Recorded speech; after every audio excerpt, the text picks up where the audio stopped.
आज पुणी आ गोटे नुआ भिडियो का आपन स्वागत। आज आम गड़िया ढीप पाक पलि आसचे।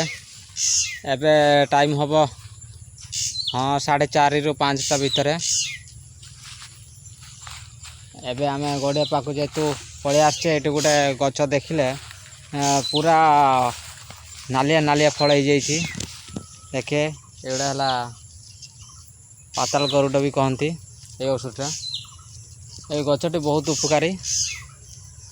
एटा साप विष ठार आरंभ कतु आमर डायबिटीज ब्लड प्रेशर ये सब कम यहाँ आसे। आ से विषय आम ये आपण को कहबू ये गचटी तार चेर पाखुर आरंभ कतु तार सर्वांग कहते गले आमर तार छाली पत्र फल ये अलग अलग तार रही जोटा कि विभिन्न कम लगे आउ अलग अलग रोगर भी लगे। बेस यार आवश्यक हुए चेरटा एमती गवर्नमेंट निए जोटा कि पाताल गरुड़ चेर हिसाब से सेटा पुणी ताको गुंड करिके बहुत प्रकार आयुर्वेदिक औषध तैयारी करा जाए। पाताल गरुड़ विभिन्न नाम रही। केतेक लोक या भी सर्पगंधा कहती। एमती कि अनेक ना रही जमी आमर सर्वपल्ली चंद्रिका चंद्र महामूल गारुड़ी यक अनेक ना रही है कि आउ कौ भाषा ताकू किए केमती परिचित देछि है कि आमर यही गछटा मुख्यतः आमर जमती मु कहली ब्लड प्रेशर आउ एमती जे माने पागड़ामी है कि जे माने मुंड माने पागल टाइप से मैक्सिमम औषध प्रस्तुत करा जाए। आउ आमर जो गाँ गहल भी पूर्वर तो सेमती साप कामुड़ा औषध सेमती नथिला। से माने यही चेर को गुंड करके ता सागर अन्य किसी औषध मिसेकी आमर साप विष काटिया औषध प्रस्तुत करछी। आउ सही औषधटा देला परे जे जहाँ भी साप कामुड़ थाए कामुड़ी थाए माने ताको से लोक धीरे धीरे धीरे धीरे सुस्थ हो जाउथिले। आउ एबे तो से सिस्टम नहीं। एबे जहाँ साप कामुला माने सांगसात डाक्तरखाना बहुचंदी सबुठू सेफ। आउ आयुर्वेदिक उपरे लोकंकर भी धीरे धीरे व्यवहार कमी जाइए। कहीं आयुर्वेदिक टिके लेट्रे काम कर एलोपैथिक आमर शीघ्र काम कर सडन काम कर जेहेतु लोक गुड़ा शीघ्र जेटा काम कर से मेडिसिन उपरे एबे जोरसोर तांकर व्यवहार करचंती। आयुर्वेदिक है सबुठार सेफ किंतु से कौन सी पार्श्व प्रतिक्रिया कि एमती किसी असुविधा नहीं। धर जहाँ साप कामुड़ बा न कामुड़ कि किसी न होते यही आयुर्वेदिक जिनस तार खाईदे भी तार किसी पार्श्व प्रतिक्रिया हबार चान्स नहीं। आमर जरक भात तरकारी जमी खाऊचे यही भाया आयुर्वेदिक जिनस भी सेमती खाइले भी किसी पार्श्व प्रतिक्रिया नहीं। आदि किसी रोग थी है कि यही औषध मध्यम माने यही पत्र ये रोग मतलब काटब यही गछ मध्यम काटब से गुड़ा भी कटिज ऑटोमेटिक है।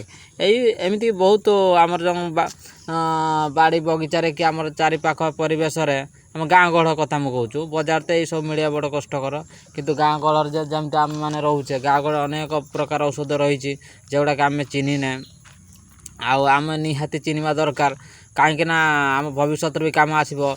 गोटे कथा लोक मु मैक्सिमम देखे अधिकांश लोक डाक्तरखाना औषध खाई खाइका रोग हठादस्त माने भल भल हुंती से कहीं गुणिया कहीं कविराज एम पाखर औषध खाइकी भल होबार कहती। एक कथा मु लोक पाखर अनेक शुणे। आमर जमती कौन रहा धातु तापर धातु मेह आमर जंडिस एमती आम अर्श ये सब आयुर्वेदिक औषध बहुत काम करे बोली कहती। आ blood pressure blood pressure diabetes ଏସବୁ ଆୟୁର୍ବେଦିକ ଔଷଧ ଭଲ କାମ କରେ। ଆଉ ବ୍ଲଡ଼ ପ୍ରେସର ଡାଇବେଟିସ୍ ଯଦି ଏଲୋପାଥିକ ଔଷଧ ଯିଏ ଖାଉଥିବ ଯଦି ମେଡ଼ିସିନ ଛାଡ଼ିଦେବ ସେ ତାକୁ ମାନେ ସେଦିନ ବା ସେ 2 ଦିନ ତାକୁ ବଡ଼ କଷ୍ଟ ତାକୁ ହେବ କି ଟିକେ ମେଡ଼ିସିନ ନ ଖାଇବା ପର୍ଯ୍ୟନ୍ତ ସେ ବ୍ଲଡ଼ ପ୍ରେସରକୁ ଡାଇବେଟିସ୍ ମୁଟେ କଣ୍ଟ୍ରୋଲ ହେବନି। ସେଥିପାଇଁ ସବୁଦିନ ସେଟା ଖାଇତେ ହେବ। କିନ୍ତୁ ଆୟୁର୍ବେଦିକରେ ଏମିତି ଔଷଧ ଅଛି ଡାଇବେଟିସ୍ ବ୍ଲଡ଼ ପ୍ରେସର ସେ ଧୀରେ ଧୀରେ କଣ୍ଟ୍ରୋଲ କରିବ ବା ସେଟା ତ କଣ୍ଟ୍ରୋଲ ହେବ, ସେଟା କେବେ ଭଲ ହେବ। ଡାଇବେଟିସ୍ ଆଉ ବ୍ଲଡ଼ ପ୍ରେସର ଏମାନେ ଆଉ ଇଏ ଆମର ଇସନଫୁଲ ଏମାନେ କେବେ ଭଲ ହୁଅନ୍ତିନି। ଏମାନେ ହେଲେ ଧୀରେ ଧୀରେ କଣ୍ଟ୍ରୋଲ ହେଇଯାଆନ୍ତି ହେଲା କି। ଏମିତି ଅନେକ ଔଷଧ ଅଛି। ଏଇ କୁକୁର ଗୁଡ଼ା ବି ଯେମିତି ତାଙ୍କର ଯେତେ ଜ୍ୱର ହୁଅନ୍ତି ତାଙ୍କ ଔଷଧ ସେମାନେ ନିଜେ ଚିହ୍ନିଥାନ୍ତି, ସେମାନେ ନିଜେ ପ୍ରସ୍ତୁତ କରନ୍ତି ତାଙ୍କର ଔଷଧ। ସେ ଘାସ ବୁଦାମୂଳ ସବୁ ବାଛନ୍ତି। ଏବେ ମାନେ ତାଙ୍କ ଆମେ ଯେଉଁ ହାଡ଼ଗୁଣ୍ଡ ସବୁ ଏବେ ଚୁବଉଛନ୍ତି, ହାଡ଼ଗୁଣ୍ଡର କୁହାଯାଏ ହାଡ଼ଗୁଣ୍ଡର ଆମର ଅନେକ ମାନେ ବହୁତ ପ୍ରୋଟିନ୍ ଥାଏ। ମ୍ୟାକ୍ସିମମ୍ ପ୍ରୋଟିନ୍ ଆମର ତିଆରି ହୁଏ ଏଇ ହାଡ଼ଗୁଣ୍ଡରୁ ହିଁ। ମ୍ୟାକ୍ସିମମ୍ ଡାକ୍ତର ମାନେ ବେଶୀ ଇଏ ଆମର ତିଆରି କରନ୍ତି, ପ୍ରୋଟିନ୍ ତିଆରି କରନ୍ତି ହାଡ଼ଗୁଣ୍ଡରୁ ହିଁ ମ୍ୟାକ୍ସିମମ୍ ତିଆରି କରନ୍ତି। ଆଉ ଅନ୍ୟ ଗୁଡ଼ା କିଛି ରହୁଛି ସେମାନେ ଆମର ଅଶ୍ୱଗନ୍ଧା କି ଅନ୍ୟ କିଛି ଔଷଧ ମିଶିକି ତିଆରି କରନ୍ତି ହେଲା କି।